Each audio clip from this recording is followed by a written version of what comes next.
जी अस्सलाम वालेकुम, मैं हूँ आपका मेज़बान शिराज हुसैन और आज की व्लॉग में बात करते हैं अरब ममालिक से मुतालिक बाइडन का बयान सामने आया। और जो बाइडन साहब अमरीकी सदर कहते हैं कि सऊदी अरब, मिस्र और कतर समेत जो अरब ममालिक है वो इसराइल को तस्लीम करने की हिमायत करेंगे और वो इसराइल को तस्लीम भी कर सकते हैं। नाज़रीन, ये बयान देना, इसके ऊपर क्या अरब ममालिक की जो हुक्मरान है, जो उन्होंने सऊदी अरब का नाम लिया, मिस्र का नाम लिया, कतर का नाम लिया, उर्दन का नाम लिया, तो क्या इन हुक्मरानों की तरफ से कोई तरदीदी बयान आएगा या नहीं आएगा? अगर कोई बयान नहीं आता तो उनको यूँ समझा जाएगा कि वाकई जो अरब ममालिक है वो इसराइल को तस्लीम करने के लिए तैयार है। और बाइडन साहब कहते हैं कि मैं इस काम के ऊपर मैंने बहुत ज़ोर दिया हुआ है और इस बात के ऊपर मैं बहुत काम कर रहा हूँ। तो अब देखना होगा कि अरब दुनिया क्या कुछ कहती है। क्या वो फ़लस्तीनियों के जो हालत है उसको सामने रखते हुए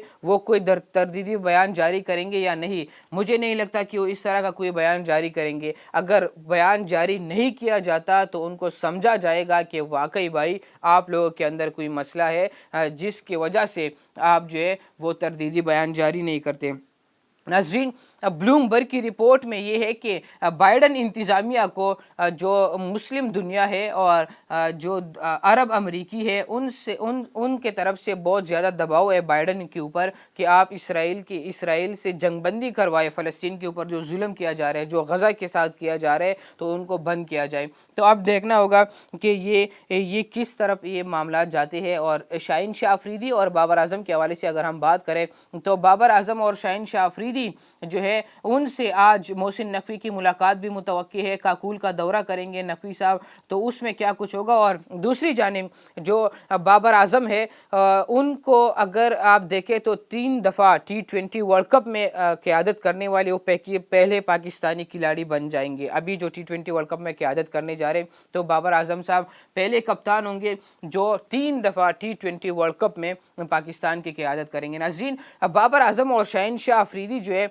उनका जो आमना सामना किया जा रहा है, और दूसरी जानिब खबरें आ रही है कि शाहीन शाह अफरीदी को आराम देने का मशवरा भी दिया जा सकता है। उसके ऊपर भी आज बातचीत होगी। तो क्या शाहीन शाह अफरीदी को साइड पे किया जा रहा है या नहीं, ये तो अब कुछ ही दिन में पता चलेगा। लेकिन दूसरी अहम बात यह है कि शाहीन शाह अफरीदी से जोड़ा गया बयान एक जारी किया था और उसमें कहा गया था कि शाहीन शाह अफरीदी कहते कि मैं बाबर आज़म की मुकम्मल हिमायत का ऐलान करता हूं। लेकिन एक और बयान भी उनसे मुतालिक जोड़ा जा रहा है कि शाहीन शाह अफरीदी ने कहा था कि मुझे सिलेक्शन कमेटी के ऊपर हैरानगी है, अगर मुझे कप्तानी से हटाना था तो फिर बेस्ट ऑप्शन रिजवान का था, रिजवान को आप बना लेते, बाबर की ज़रूरत नहीं थी।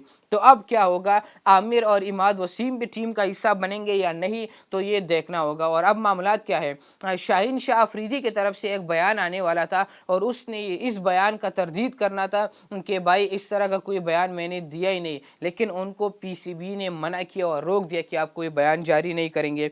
तो अब मामलात किस तरफ जाते हैं इसके ऊपर भी मामलात को देखा जाएगा कि क्या वाकई शाहीन शाह अफरीदी टीम का हिस्सा रहेंगे या नहीं रहेंगे। नाज़रीन, सदर रजब तैयब उर्दगान साहब के हवाले से अगर हम बात करें तो तुर्किया तारीख में उर्दगान साहब को 70 साल बाद तारीखी शिकस्त का सामना करना पड़ा। बल्दियाती इंतखाबात हुए तुर्किया के अंदर और मेयर इलेक्शन में अंकारा, इस्तांबुल और तकरीबन 15 शहरों में उर्दगान साहब को जो है वो शिकस्त का सामना करना पड़ा। और उन्होंने शिकस्त तस्लीम की और तस्लीम करते हुए उन्होंने कहा कि जो तुर्क अवाम ने वोट डाले, इस वोट की वजह से उन्होंने एक सियासतदानों के एक पैगाम भी भेजा है, तो हम इसको ऊपर भी सोच रहे हैं और उसका अपने लोगों का एहतिसाब भी करेंगे। तो ये शिकस्त का मुंह जो देखना पड़ा उर्दगान साहब को, इसकी वजह ये बताई जा रही है कि वो फ़लस्तीन के ऊपर खामोश है और फ़लस्तीन के हक़ में कोई काम नहीं कर रहे, कोई अमली काम नहीं कर रहे, सिर्फ बयानबाजी तक जो है उन्होंने मामलात को रखा हुआ है। तो ये सारी चीज़ें हैं, ये सारी सूरत हाल है कि क्या कुछ होगा। और जिस तरह उर्दगान साहब ने रिसेंटली इलेक्शन जीता है, तो क्या मेयर इलेक्शन में उनको शिकस्त का सामना करना पड़ा, तो अभी जो 4-5 साल बाद तुर्किया में दोबारा इलेक्शन होने जा रहे, तो क्या उसमें उनको कामयाबी मिलेगी या नहीं मिलेगी, इनके ऊपर भी बड़े बड़े सवालात उठना शुरू हो गए। तुर्किया से तो 100 साल पाबंदियाँ भी हट गई है, लेकिन अब देखना होगा कि उर्दगान साहब कंटिन्यू कर पाएंगे या नहीं, ये देखना मुस्तकबिल करीब में पता चलेगा। अपने मेज़बान शिराज को दीजिए इजाज़त। अल्लाह ने खेवान।